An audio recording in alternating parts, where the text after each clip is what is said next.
Prepare yourself to be blown away by the seismic sounds and scrutiny of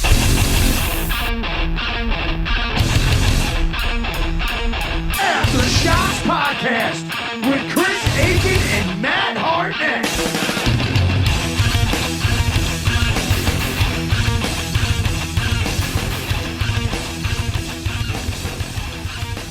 All right, well, here we go. Aftershocks number 24, and my special guest today on the podcast is the guitarist and vocalist from Finnish folk metal mavens Ensiferum, who are celebrating their 25th anniversary as a band in 2020, and they're getting set to release their 8th full-length record titled THALASSIC, out July 10th on Metal Blade Records. Mr. Petri Lindroos. Pete, how you doing? Thanks for joining me today. Thank you very much. Doing good so far. Thanks. Awesome. Great, man. So THALASSIC, it marks the 8th studio record, and as I just mentioned, 25 years now in the books. So congrats to you guys. What a great achievement. I'm sure you guys had some special things planned for the anniversary, I'm sure, before the pandemic. And, I mean, I know obviously this isn't the real ideal situation to be celebrating such a momentous occasion the way you'd have wanted it to. Just briefly, tell us a bit how things are going in terms of the pandemic for you guys in Finland, or any of the other regional, how are things going in the region? Are you guys close to having any live shows anytime soon, or things still kind of closed down? Things are kind of closed still, but opening up slowly and just a little by little over here. Otherwise, it's going pretty well over here in Finland overall. Okay. Yeah, I mean, I guess, being a theatrical band, would you guys be able to function at all without a cure for this virus, being found and implemented? I mean, can you see yourselves like doing one of these drive-in shows that are going on in Germany right now? Can you see you guys doing something like that? I don't know about the drive-in show. That sounds kind of yeah. Weird. But yeah, hopefully it works. I bet the sound is different in every single car. But I don't know. I hope we kind of get back to as normal as possible, like ASAP. Sure. Yeah, no, I agree, man. So let's talk a bit about the record. Let's talk about the first single off the new record, "Rum Women Victory." It's such an anthemic crusher. I mean, to me, musically, it has a great balance of power, speed, and groove to it. I really dig the lyrics. I mean, the way I interpret those lyrics is being sort of what one would psychologically be going through when you're mentally preparing to go out in a blaze of glory, but with confidence that victory is extremely possible in the face of extreme odds. As for the music and whole vibe, if this song doesn't fire you up, I don't know what will, because it's such a pedal to the metal ripper. Tell us a bit how about this track came about, because, along with the orchestral acoustic intro to the record, the song Seafarer's Dream, it's a very empowering and sort of conquering feel to start the record, which I think sets up the rest of the album perfectly. It really does, yeah. Like calm before the storm, Yes, and it's very true in this case also. Well, we decided that to be the opening track, the "Rum Women of Victory." Basically, as soon as it was done, we're like, okay, this just has to be the opening track. There is no other way around it. It's like you said, it's a very kick-ass song in every single way, and we're really happy to choose that one as an opening track. Yeah, no, sure. So, I mean, your previous two albums, Two Paths and One Army, One Man Army, they were both pretty much companion pieces of a like-minded musical statement. So how difficult was it on this record to move past, those and start completely from scratch on new musical ideas? It's not that hard, actually. We work with the ideas what we come up with, and THALASSIC is the end result of that one. So of course the songwriting process it's always pretty long and time consuming with Ensiferum, and we do pay as much attention as we just can to all the small details. So that takes up a lot of time, and we also try out every single possible idea what we just come up with to see which one works the best, and move forward from that one. So well, that's how we roll. Cool. Cool. Well, I mean, doing folk-inspired, death metal type of, having that kind of sound, it's a very niche thing. It really has its own sort of separate identity from other, genres in metal that have similar styles and song structures. I mean, folk, metal is very different than most other genres. How do you build, an audience when there really is no one else doing what you do, since it is such a niche, genre? Um, I don't. I don't think I have a straight answer for that one. We just do What you do? yeah, what we do actually, and what we love to do. So the music comes out basically naturally to us in this kind of style, Sure. Just speaking of, one thing I noticed about the new record is you've added Pekka to the lineup. Obviously, your previous accordion player and backup vocalist Netta Skog, she had left, and now taking her place is Pekka, he's added a lot to the band. His clean vocal, for instance, his clean vocals on For Sirens really stands out. I think it really adds that that great contrast that bands like Amorphis made, popular years ago. What did you hear in his voice that kind of made you want him in the band? What made you want to add him to the lineup? Basically because he is very good at what he does. He is a professional singer, and you can hear that one. Plus, he can really use his voice in so many different ways. What now you can hear it on THALASSIC album, different styles of his singing, and there is still so much more to give out of that man that I cannot wait until we can get our hands on the second row, like the second album, what we're gonna do with this man, so we can kick some more ass out of that guy. Sure, yeah, no, he's fantastic. And whatever happened with Netta, just if you don't mind me asking? She wanted to be more like focusing on her solo career here in Finland, and it was very heavily like overlapping, like tour dates wise, with Ensiferum. So it was just a mutual decision that she will step out from the band. Okay, cool. Well, yeah, speaking of Finland, I mean, the country really has churned out so many great metal bands over the years. I mean, obviously, when you go back, the first, really rock band that broke out of there was Hanoi Rocks back in the 80s. Then, of course, you have, you got power metal pioneers, Stratovarius. You have, symphonic metal heavyweights, Nightwish, of course, Amorphis, Children of Bodom. I mean, the list goes on, and in fact, I remember reading an article it's probably about 4 or 5 years ago, that it mentioned that Finland really has, arguably really has the most metal bands per capita in the world. And, in fact, it's pretty much, the music there is pretty mainstream, from what I've been told. And, metal in general has always been an outcast, genre in rock and roll. And Finland, is sort of considered, sort of an outcast country, being that it's a Nordic country, but it's not a Scandinavian one. And the people are, always frequently considered to be different compared to the neighboring countries. Would I be wrong in saying that, the love and popularity of metal in Finland has at least somewhat to do with the fact that the country itself sometimes gets that undeserved and narrow-minded criticism? That's a good question, man.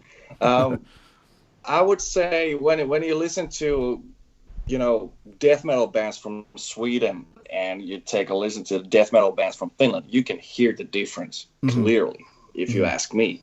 But I think the Finnish heavy metal has very strong roots for many, many decades already. And the Finnish sound and the way we do heavy metal is different from the rest of the world, that's for sure.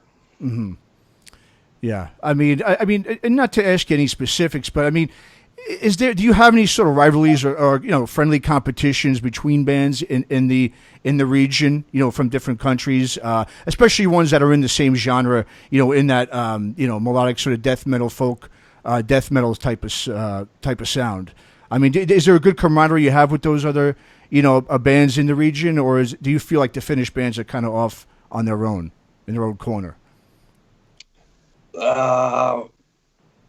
We are very good friends with all over bands from all over the world. So I kind of cannot say that we're standing alone in our own dark corner, you know. Sure. But there is no rivalry because, you know, music is one thing that you cannot kind of compete unless it's Eurovision Song Contest. That's a different thing. Sure. But, you know, musical taste,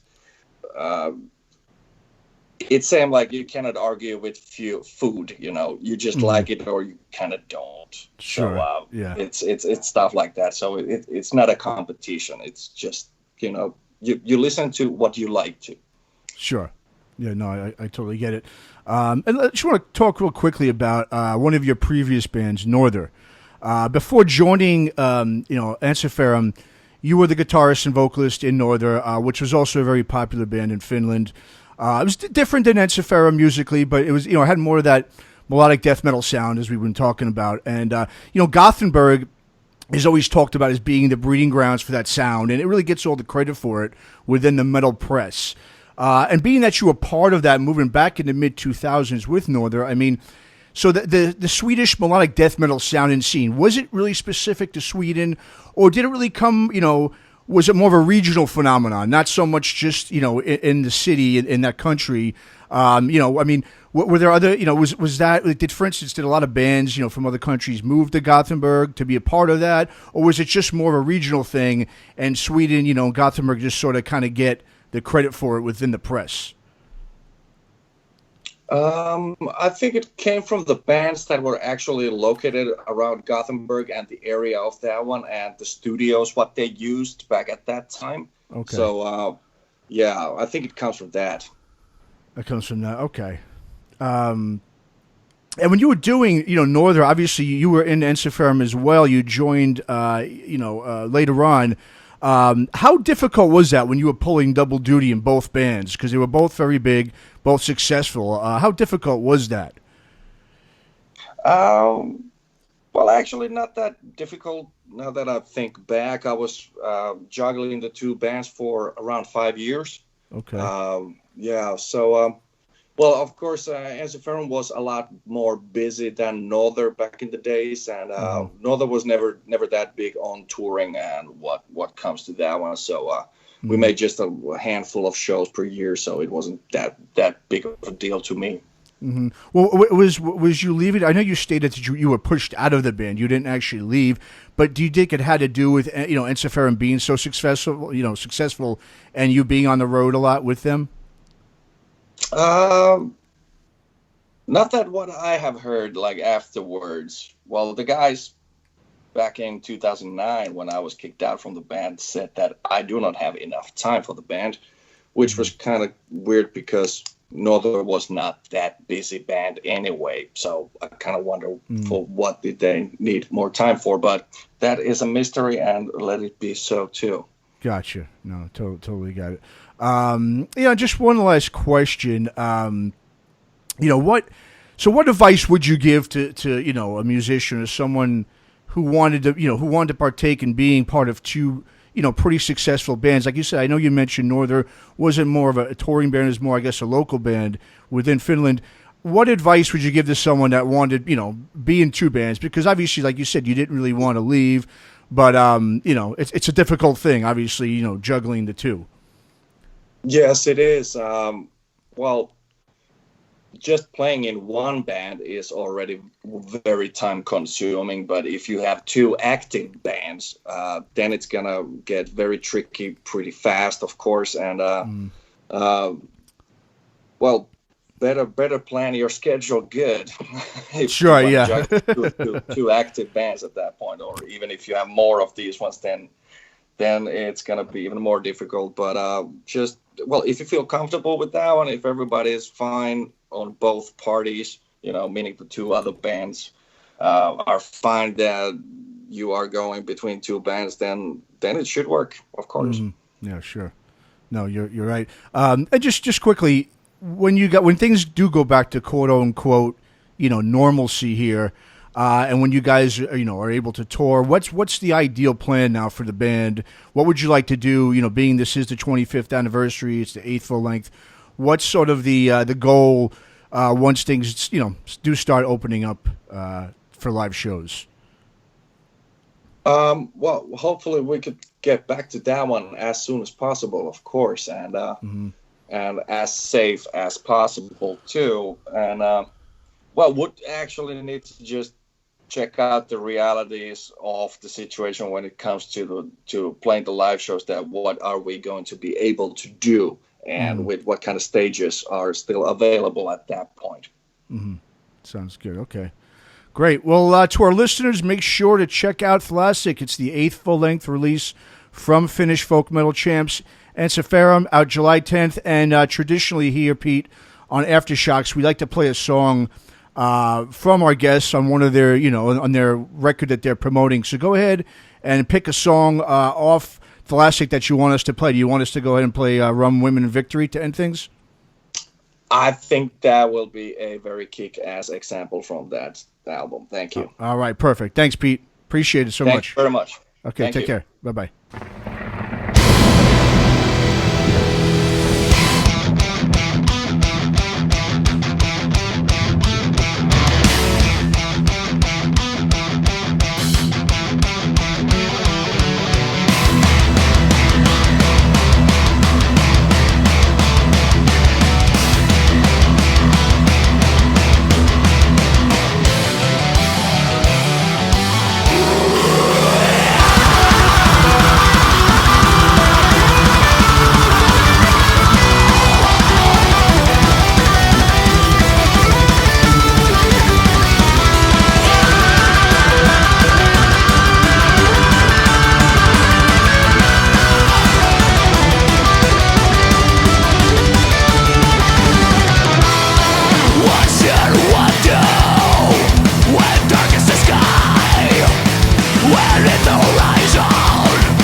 Thanks for listening to Aftershocks. For more episodes, go to our website at www.aftershockspodcast.com. Visit us on our Facebook, Instagram, and Twitter pages for more news and information on the podcast.